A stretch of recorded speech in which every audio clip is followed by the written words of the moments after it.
High, আমাদের college থেকে every year annually একটা পিকনিকের আয়োজন করা হয় যেখানে I was getting late. By the way, আজকে পিকনিকে আমরা কই যাচ্ছি, কিভাবে কি সবকিছু থাকছে আজকের এই ভিডিওতে। অনেক কাহিনী করে আমি বাসে উঠে পড়ি and আজকে আমরা বেসিক্যালি যাচ্ছি হচ্ছে খাগড়াছড়ি।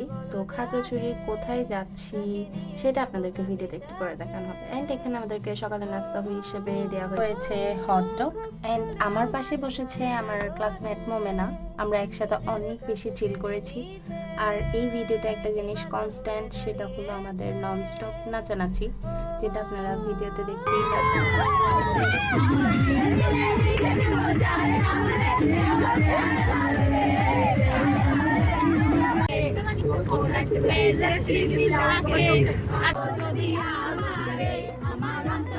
অনেকক্ষণ ধরে নাচানাচি করে টায়ার্ড হওয়ার পর আমরা শুয়ে শুয়ে পৌঁছে যাই চা বাগানে।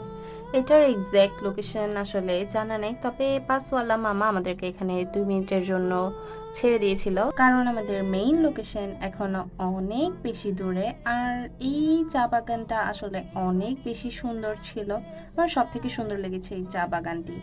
আর এখানে আমি আর আমার বান্ধবী খানিকটা ফ্লেক্স করছিলাম, কারণ আমরা ফার্স্ট টাইম চা বাগানে এখান থেকে আমরা পৌঁছে যাই খাগড়াছড়ি হর্টিকালচার পার্কে, যেটা আমার তেমন একটা ইন্টারেস্টিং মনে হয় নাই। আর আশেপাশে গাছপালা ছাড়া তেমন একটা কিছুই ছিল না। ঝুলন্ত ব্রিজের মতো সামথিং কিছু একটা ছিল, যেখানে উঠে আমার বান্ধবী শ্রাবন্তী অনেক বেশি ভয় পেয়ে যায়, আর আমি ওকে একটু হাসিয়ে নর্মাল করার চেষ্টা করি। এখানে আমার ঢং ননস্টপ চলতেই থাকবে। আশেপাশের এত সুন্দর প্রকৃতি দেখে রেজিস্ট করতে না পেরে আমি আর আমার বন্ধু অপর্ণা মিলে অনেকগুলো রিলস বানিয়ে ফেলি, কারণ we can't miss the chance to make reels here. কারণ আমরা কখন না কখন আবার এই জায়গাগুলোতে আসবো, তাই স্মৃতি হয়ে থাকবে এই রিলসগুলোই। একটা জিনিস আই মাস্ট সে, ওখানের ওয়াশরুমগুলো এত বেশি ওয়েল ডেকোরেটেড ছিল। আমি জানি না এটার রিজন কি, বাট অনেকগুলো অর্কিডের ডেকোরেশন দিয়ে এটা ডেকোর করা হয়েছিল। দেন পার্কের বাইরে দোকানগুলোতে আমরা ভিজিট করি। ওখানে পাহাড়ি কাপড় চোপড়, আচার, বাদাম থেকে শুরু করে ব্যাগ, জুতো সব কিছু ছিল। আর আমার সব থেকে বেশি ইন্টারেস্টিং লেগেছিল এখানের ব্যাগগুলো, অনেক বেশি কিউট ছিল।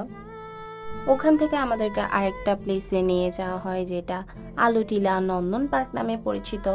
ওখানের ভিউ পয়েন্ট থেকে আসলে যেই দৃশ্যটা দেখা যাচ্ছিল ওইটা প্রচুর এস্থেটিক। পিকনিক করার জন্য একদম পারফেক্ট একটা প্লেস বলা যেতে পারে এইটাকে।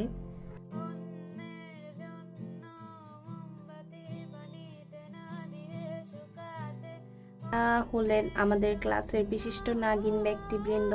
আমাদের প্রত্যেকের এমন একটা ফ্রেন্ড থাকে যারা প্রেমের প্রতি অনেক বেশি ডেডিকেটেড আর সব জায়গায় প্রেম নিয়ে ব্যস্ত থাকে।